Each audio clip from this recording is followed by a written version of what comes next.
पटना से हुई गिरफ्तारी ने बिहार की राजनीति में भूचाल ला दिया है।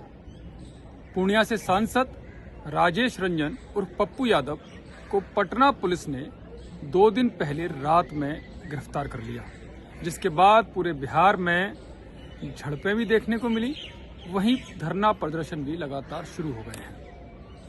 आखिरकार सवाल ये उठता है कि क्या ये गिरफ्तारी कानून के मुताबिक है या जो आरोप लगाए जा रहे हैं कि इसमें राजनीतिक बदलाव भी शामिल है, और वो भी 31 साल पुराने केस में। आखिरकार क्या सच है, कितनी अफवाहें हैं और कितना इस पूरे मामले में तथ्य हैं, वो मैं आपको बताऊंगा। नमस्कार, मैं हूं यतेंद्र शर्मा और कड़क की बदकही में आपका स्वागत है। 2 दिन पहले रात के 10:30 बजे पूर्णिया के सांसद पप्पू यादव को गिरफ्तार करने पहुंची पटना पुलिस। क्यों पहुंची, पहले वो मामला मैं आपको बता देता हूं, क्योंकि गिरफ्तारी को लेकर भी सवाल उठ रहे हैं, गिरफ्तारी का जो तरीका था उसको लेकर भी सवाल उठ रहे हैं, और माना ये जा रहा है, जो आरोप लगाए जा रहे हैं विपक्ष की तरफ से, कि इसमें पूरी तरह से राजनीतिक दबाव काम कर रहा है।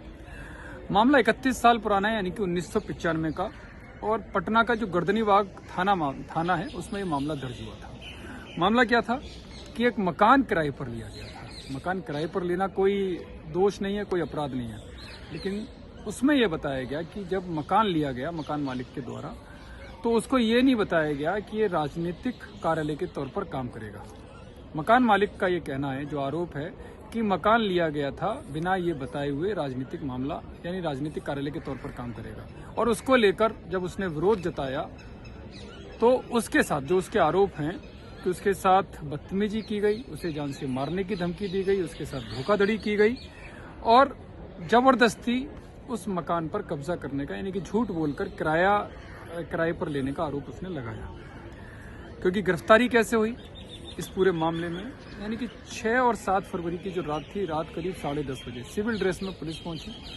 आप लोगों ने वो वीडियो भी देखे होंगे कि किस तरह से एक दूसरे के ऊपर हमलावर हो रहे हैं पुलिस वाले, और पप्पू यादव भी लगातार कह रहे हैं, और उन्होंने साफ तौर पर कहा कि उनको जान से मारने का अंदेशा है, और शायद यही कारण है कि रात को इस तरह से पुलिस अचानक उनके यहाँ पर पहुँच गई है, और वो भी सिविल ड्रेस में। वो वीडियो उनके समर्थक किस तरह से आरोप लगाते हुए नजर आ रहे हैं, पुलिस वालों से भिड़ते हुए नजर आ रहे हैं, वो सारा वीडियो सब कुछ सभी के सामने है। जो आरोप लगाए गए, जो धाराएं इस पूरे मामले में लगाई गई, वो पहले मैं आपको बता देता हूँ, वो जानना भी बेहद जरूरी है। 419 लगाई गई जो धोखाधड़ी के उसमें आती है, 420 लगाई गई जो चीटिंग का मामला बनता है, 468 वो जालसाजी के तौर पर लगाई गई, और 446 लगाई गई अवैध प्रवेश पर, और 506 लगाई गई आपराधिक धमकी के मामले पर, और 120 भी लगाई गई साजिश करने को लेकर। ये वो मामला था जो उस वक्त दर्ज हुआ। और गिरफ्तारी क्यों हुई उसके भी पहलू हैं। उसमें जो पुलिस और कोर्ट का कहना है कि कोर्ट की जब अब आप आदेश को पढ़ेंगे तो उसमें साफ तौर पर है कि पप्पू यादव कई सारी सुनवाइयों में पेश ही नहीं हुए, और जिसके बाद 2025 में उनकी जमानत रद्द हो गई थी। जमानत रद्द होने के बाद उन पर कभी भी गिरफ्तारी हो सकती थी, और इसी कारण से कोर्ट ने उनके खिलाफ अरेस्ट वारंट जारी किया। इससे पहले उनकी संपत्ति कुर्की का आदेश भी आ चुका था।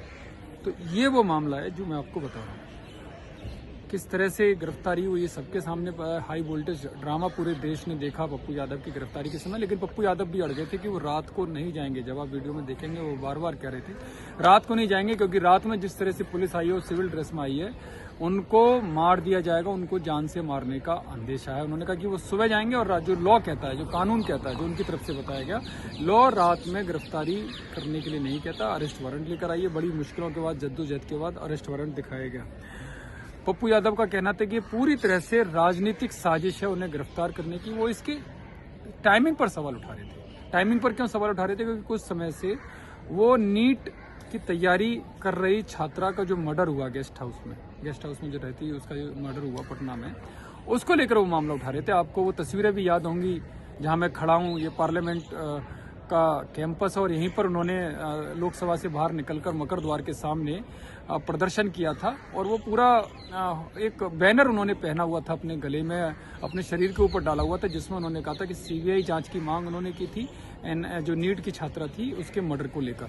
उन्होंने पटना और पूरे बिहार सरकार पर सवालिया निशान भी खड़े किए थे। तो उसको लेकर वो बार बार कह रहे हैं कि ये जो वो आवाज़ बच्ची के हत्यारों को सजा दिलाने के लिए, बच्ची को इंसाफ दिलाने के लिए जो वो आवाज़ उठा रहे थे, उस आवाज़ को दबाने का ये प्रयास किया जा रहा है। और यही कारण है कि उनकी गिरफ्तारी इस वक्त की जा रही है, क्योंकि मामला आज का नहीं है, 31 साल पुराना है। तब से सरकार क्या कर रही थी, ये वो आरोप लगा रहे हैं। लेकिन अगर कानूनी पहलू को देखेंगे तो कानूनी पहलू साफ है कि वो कई सुनवाइयों में पेश नहीं हुए थे और कोर्ट ने उनके खिलाफ अरेस्ट वारंट जारी किया था। और अरेस्ट वारंट का मतलब है कि पुलिस को अपना काम करना ही पड़ेगा, और यही सरकार कह रही है। सरकार की तरफ से कहा जा रहा है कि कोर्ट के आदेश का पालन किया गया, कानून के मुताबिक ही कदम उठाए गए हैं, कानून अपना काम कर रहा है, और ऐसे में जो आरोप लगाए जा रहे हैं वो बेबुनियाद हैं। हालांकि इसके बाद पूरे बिहार में एक तरह से पूरा भूचाल सा आ गया, तूफान सा आ गया है। कई जगह मुख्यमंत्री नीतीश कुमार के पुतले भी जलाए गए, कई जगह हिंसक झड़पों का भी सामना करना पड़ा, क्योंकि पप्पू यादव के समर्थक सड़कों पर उतर आए हैं उनकी इस गिरफ्तारी के खिलाफ। वहीं आरजेडी हो या कांग्रेस हो, वो भी लगातार इस मुद्दे को उठा रहे हैं। विधानसभा में लगातार हंगामा उनके द्वारा किया जा रहा है। जब से उनकी गिरफ्तारी हुई है तब से लगातार हंगामा हो रहा है। आज भी ये विषय विधानसभा में उठाया गया।